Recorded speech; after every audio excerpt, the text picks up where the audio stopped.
സിജോയും സായിയും കൂടിയിട്ട് ജാസ്മിന്റെ അടുത്ത് സംസാരിക്കുന്നുണ്ട്. ജാസ്മിനോട് ചോദിക്കുന്നത് ഗബ്രി എങ്ങനെ പുറത്തു പോയി എന്നാണ് ജാസ്മിൻ കരുതുന്നത് എന്നാണ് സായിയുടെയും സിജോയുടെയും ചോദ്യം. എന്നാൽ ഗബ്രി എങ്ങനെ പോയി അല്ലെങ്കിൽ എന്തുകൊണ്ട് പോയി എന്നതിന് ഉത്തരം അവിടെ ജാസ്മിനെ പറയാനില്ല.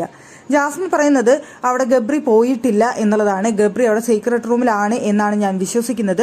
ഗബ്രി തിരിച്ചു വരും എന്നുള്ള പ്രതീക്ഷയിലാണ് ഞാൻ നിൽക്കുന്നത് എന്നാണ് ജാസ്മിൻ ഇപ്പോൾ പറഞ്ഞുകൊണ്ടിരിക്കുന്ന കാര്യം. അപ്പോൾ അവിടെ സിജു ചോദിക്കുന്നുണ്ട്, ശരി സമ്മതിച്ചു, അങ്ങനെയാണെങ്കിൽ അങ്ങനെ. ഇനി ഗബ്രി പോയത് എങ്ങനെ, എന്തുകൊണ്ടായിരിക്കാം ഗബ്രി പോയത് എന്നാണ് കരുതുന്നത് എന്ന് ചോദിക്കുന്ന സമയത്ത് ജാസ്മിൻ അവിടെ ഉത്തരമില്ലാതെ ജാസ്മിൻ അങ്ങോട്ടും ഇങ്ങോട്ടും ഇട്ട് കുഴച്ചുകൊണ്ടിരിക്കുകയാണ്. ഒരു വ്യക്തത ഇല്ലാത്ത പോലെയാണ് ജാസ്മിൻ അവിടെ നിന്ന് സംസാരിക്കുന്നത്.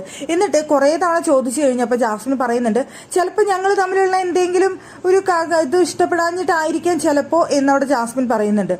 ചിലപ്പോൾ അവിടെ ജാസ്മിനെ കൃത്യമായിട്ട് അറിയാം, ജാസ്മിന്റെയും ഗബ്രിയുടെയും കോംബോ പ്രേക്ഷകർക്ക് ഇഷ്ടപ്പെട്ടിട്ടില്ല, പക്ക നെഗറ്റീവ് ആണ് എന്നുള്ളത് അവിടെ ജാസ്മിനെ വ്യക്തമായിട്ട് അറിയാം. പക്ഷേ സിജു ചോദിക്കുന്ന സമയത്ത് ഉരുണ്ട് കളിക്കുന്ന ജാസ്മിനെയാണ് നമുക്ക് കാണാനായിട്ട് സാധിച്ചത്.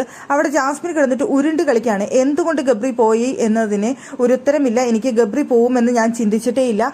ലാസ്റ്റ് 4 പേര് വന്ന സമയത്തും അവിടെ ചിന്തിച്ചിരുന്നത് അൻസിബ പുറത്തു പോവും എന്ന് തന്നെയാണ്. പിന്നീട് ബിഗ് ബോസ് പറഞ്ഞിരുന്നു അവരോട് ഇഷ്ടമുള്ള സ്ഥലത്ത് ചെന്നിരിക്കാമെന്ന് പറഞ്ഞ സമയത്തും അവിടെ ചെന്നിരുന്നപ്പോൾ ഒരു ചിന്തയുണ്ടായിരുന്നു, ഇനിയിപ്പോൾ ആരെങ്കിലും പോയാലോ.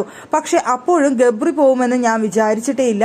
അപ്പോഴും ഞാൻ പോകുമെന്നാണ് ഞാൻ വിചാരിച്ചത്. അവിടെ വെച്ച് ഗബ്രി പോയപ്പോൾ എനിക്ക് അത്രയും പറ്റാത്തൊരു സിറ്റുവേഷനാണ്.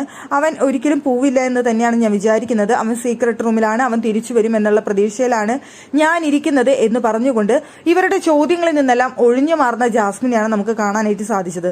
സത്യത്തിൽ അവൻ സീക്രട്ട് റൂമിലാണ് എന്ന് കരുതിക്കൊണ്ട് അവന് വേണ്ടിയിട്ട് കരഞ്ഞു മെഴുകുന്ന ഒരു ജാസ്മിനെയാണോ നമ്മളിപ്പോൾ ലൈവിൽ കണ്ടുകൊണ്ടിരിക്കുന്നത്? അതിലൊരു റിയാലിറ്റിയും ഇല്ലേ?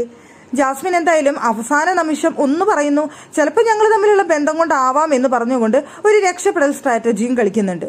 മൊത്തത്തിൽ എവിടെയോ ഒരു ഉഡായിപ്പ് മണക്കുന്നു.